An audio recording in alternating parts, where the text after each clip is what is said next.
नमस्कार।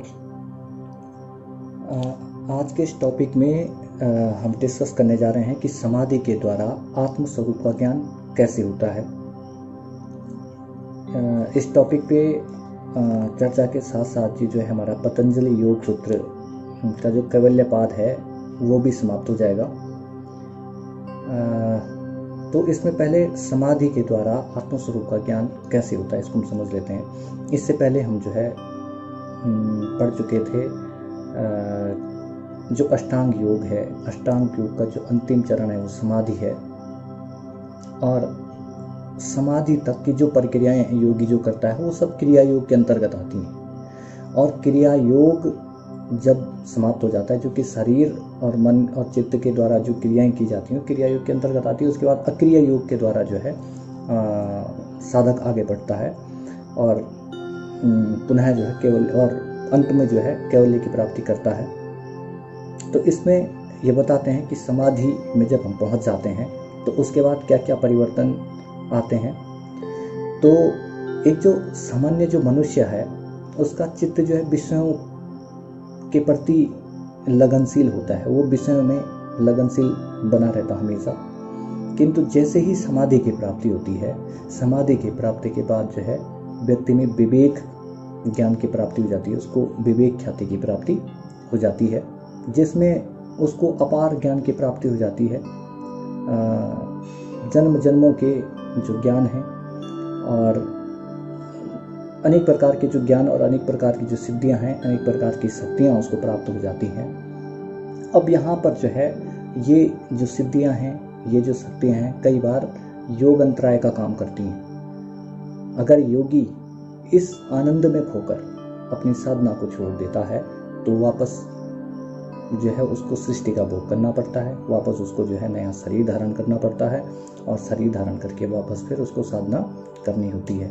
लेकिन अगर यहाँ पर इन सभी प्रकार की शक्तियों का और सभी प्रकार के जो भोग हैं, सभी प्रकार के जो आनंद हैं, इन आनंदों का त्याग करके योगी लगातार अपनी साधना में आगे बढ़ता जाता है, तो ऐसी स्थिति में जो है चित्त अपने कारण में विलीन होने के लगभग पास चला जाता है। अपने कारण में विलीन होने की एक प्रक्रिया में बना रहता है। लगातार उसके अंदर जो पूर्व जन्मों के जो संस्कार थे, पूर्व जन्मों के जो दुख थे, और जितने भी पूरे संस्कार और जो उसके चित्त पर जो बाह्य वस्तुओं के जो लेयर थे, जो प्रतिबिंब थी, वो लगभग जो है समाप्त होने की प्रक्रिया में आगे बढ़ते हैं।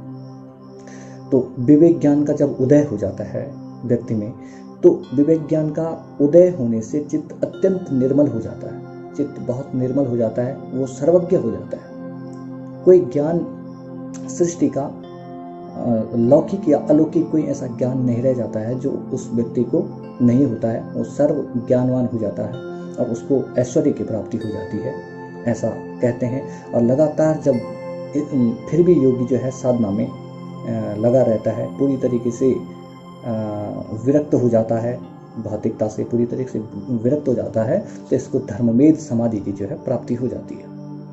अब ये धर्मवेद समाधि क्या है? इस धर्मवेद समाधि में जो है अविद्या जनित जो 5 प्रकार के क्लेश हैं वो पूरी तरीके से समाप्त हो जाते हैं। तीनों पर जो कृष्ण शुक्ल और मिश्रित प्रकार के जो कर्म हैं, वो कर्म उसके जो है क्षीण हो जाते हैं, पूरी तरीके से समाप्त हो जाते हैं।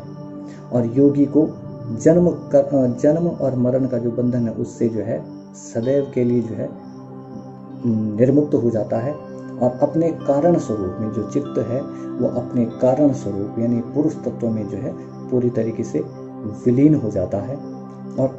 और जो भौतिकवादी ये शरीर है, जो प्रकृति है, इससे हमेशा के लिए जो है अलग हो जाता है। और यही जो अवस्था है ये कैवल्य की अवस्था है, जब योगी का चित्त अपने मूल कारण पुरुष तत्व में जो है विलीन हो जाता है। तो ये जो अवस्था है ये कैवल्य की अवस्था है।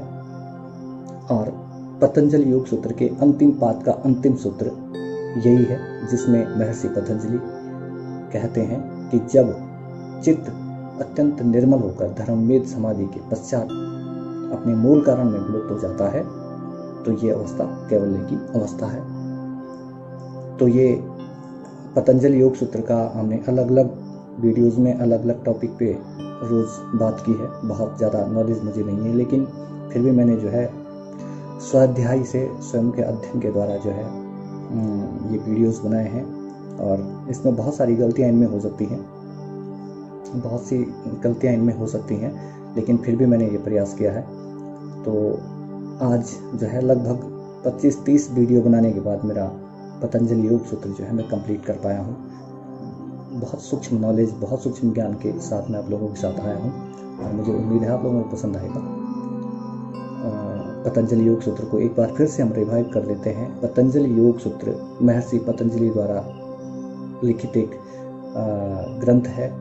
इसमें 4 पाद हैं और 195 लगा जो टोटल सूत्र है पूरे ग्रंथ में।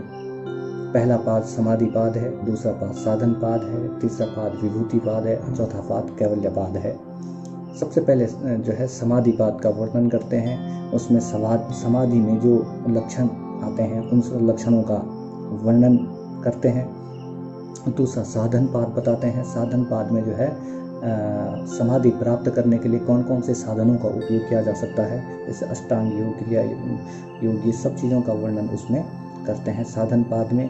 तीसरा विभूति पाद बताते हैं। विभूति पाद में जब लगातार योगी साधना करते हुए अपने मार्ग में आगे बढ़ता है तो उसको विभिन्न प्रकार की शक्तियों का, विभिन्न प्रकार की ऐश्वर्यों की प्राप्ति होती है, जिनका वर्णन विभूति पाद में होता है। और अंत में जो है कैवल्य पाद में जब व्यक्ति समाधि से ऊपर उठ जाता है, समाधि से अपने आगे की प्रक्रिया को आगे बढ़ाता है, तो इसका वर्णन करते हुए और अंत में पुरुष तत्व में जो विलुप्तता की, चित्त की विलुप्तता की जो अवस्था है उसका वर्णन करते हुए पतंजलि योग सूत्र का समापन करते हैं। पतंजलि योग सूत्र इसके साथ समाप्त होता है। Thank you.